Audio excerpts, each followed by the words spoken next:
So ఈ ఉగాదిలో ఆరోగ్యము, సౌభాగ్యము కలగాలి అంటే పూజలు ఏ విధంగా చేయాలి?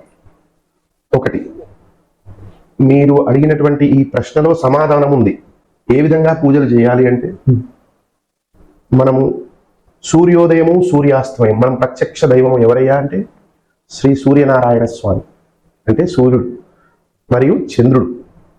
ఈ రెండు, ఈ సూర్య చంద్రులను ఆధారంగా చేసుకొని మాత్రమే ఈ యొక్క పూజలు చేయాలి. సూర్యోదయముకు, సూర్యాస్తమయముకు, ఎప్పుడు ఏ పూజలు చేసినా కూడా సూర్యోదయము లేకపోతే సూర్యాస్తమయం ఈ సమయంలో మాత్రమే పూజలు, దైవ పూజలు అనేటివి చేయవచ్చును. ఆ విధంగా చేస్తేనే భగవంతుడు అనుగ్రహం కలుగుతుంది. అపరాహ్న సమయంలో ఎట్టి పరిస్థితుల్లో పూజలు చేయరాదు. దైవ పూజలు అంటే అపరాహ్న సమయం అంటే 12 దాటిన తర్వాత 3 గంటల 4 గంటల మధ్యలో, మధ్యాహ్నం, ఈ సమయంలో పూజలు పనికిరావు. ఉదయం మాత్రమే, సాయంత్రం మాత్రమే ఏ పూజ చేసినా ఆ భగవంతుడు అనుగ్రహం కలుగుతుంది.